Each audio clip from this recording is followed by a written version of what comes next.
Selamat pagi dan salam sejahtera untuk kita semua. Puji dan syukur kehadirat Tuhan Yang Maha Esa, karena atas berkat-Nya lah saya dapat menyelesaikan tugas saya yang diberikan oleh dosen pengampu saya, yaitu Bapak Haryadi selaku dosen pengampu di mata kuliah morfologi. Baiklah, di sini saya akan menjelaskan materi tentang morfem dan kata yang terdapat di bab 3. Nah, di dalam morfem terdapat morf dan alomorf. Alomorf sendiri adalah varian morfem atau varian bentuk.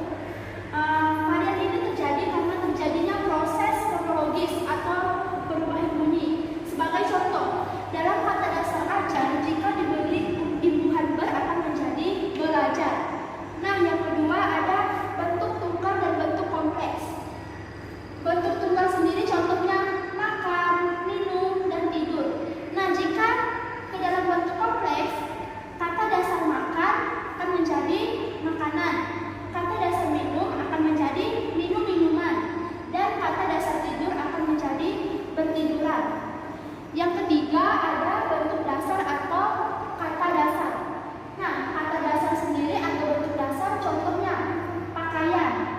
Nah, jika bentuk dasar ini diubah ke dalam bentuk kompleks atau kata jadian menjadi berpakaian, keterangannya unsurnya ber dan pakaian kata dasarnya bentuk kompleks. Nah, yang keempat ada bentuk asal atau kata asal. Nah, bentuk asal atau kata asal ini adalah bentuk linguistik paling kecil yang menjadi bagian daripada kompleks. Contoh, bentuk asal atau kata asalnya adil diubah ke bentuk dasar menjadi keadilan, dan berubah ke bentuk kompleks menjadi berkeadilan. Bentuk asal atau kata asalnya adalah jahat. Jika diubah ke bentuk dasar menjadi jabat, diubah ke bentuk dasar menjadi jabatan. Mohon maaf, diubah ke bentuk kompleks menjadi berjabatan. Nah, yang kelima ada deret asal atau kata asal.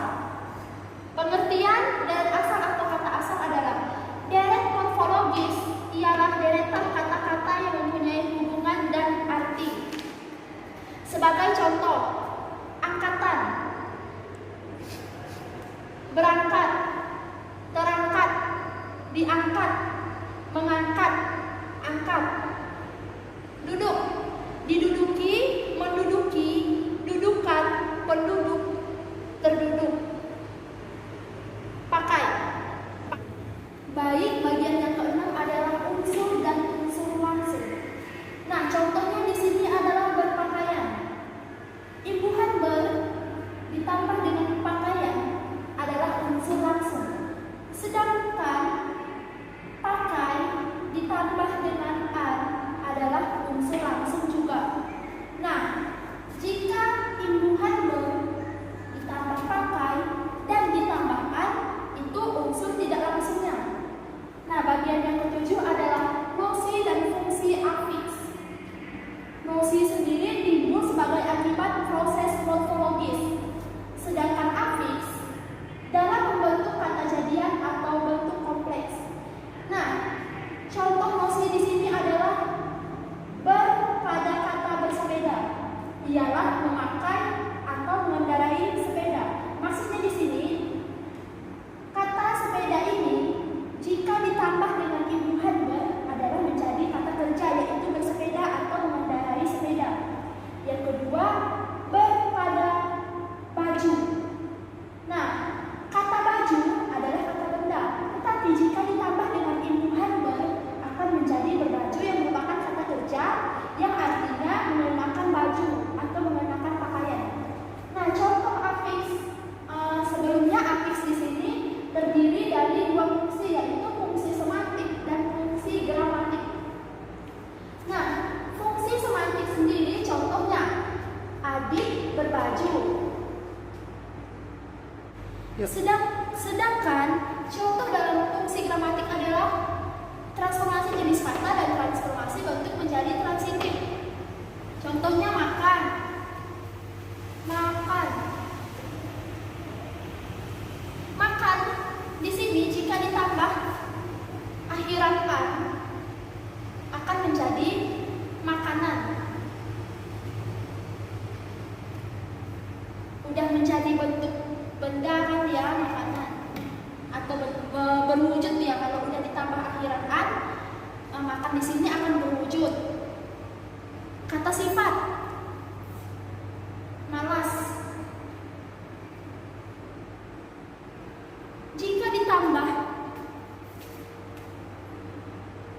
awalan ke akan menjadi pemalas. Seperti itu.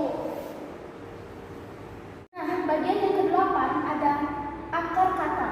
Menurut seorang ahli bahasa berkebangsaan Austria yang bernama Reinhard Brandstätter, bentuk kata dasar dalam bahasa Indonesia pernah terbentuk suatu unsur yang lebih kecil. Contoh, dari kata bangkit, ukit, bukit, dan jungkit yang akhirannya dengan kata kit artinya meninggi atau menjadikan tinggi. Nah, yang terakhir ada pembentukan kata dasar. Peristiwa pembentukan kata dasar dapat kita bedakan sebagai berikut. Yang pertama ada pengulangan akar kata atau reduplikasi akar kata. Contoh dari kata lulu. Yang kedua ada tambahan suku awal pada akar kata. Contoh, kem dan bang. Kem ditambah bang menjadi kembang. Tum dan bang. Tum ditambah bang menjadi tumbang. Nah, yang ketiga ada penggabungan antar kata. Contoh, rusak. Ruh di sini artinya merusak dan sak artinya membinasakan. Dan yang keempat ada mendapat tambahan awalan. Di sini mendapat tambahan awalan seperti dari dari huruf a, i, u, bentuk k, serta pada akar kata. Contoh di sini pada kata tabur atau kabur. Ta ditambah bu menjadi tabur dan k ditambah bu menjadi kabur. Nah, yang kelima ada mendapat awalan sisipan L, sisipan M, pada akar kata. Contoh, garing, king tambah R menjadi kering. Dan yang keenam ada mendapat tambahan akhir, yaitu akhiran an dan akhiran i pada akar kata. Contoh, dalam kata gaban. Gaban itu adalah gab ditambah an menjadi gaban. Dalam bahasa Jawa kuno. Kalau di dalam bahasa yang sekarang, gaban itu artinya termasyhur. Nah, yang terakhir ada mendapat kata dasar. Mendapat kata dasar dengan akar kata yang lain. Contoh ya, sebentar. Contoh dari a, by, dan ya. Seperti itu. Baik, sekian penjelasan materi dari saya. Jika ada kekurangan dalam perkataan, saya mohon maaf. Atas perhatian semua, saya mengucapkan terima kasih. Selamat pagi dan salam sejahtera.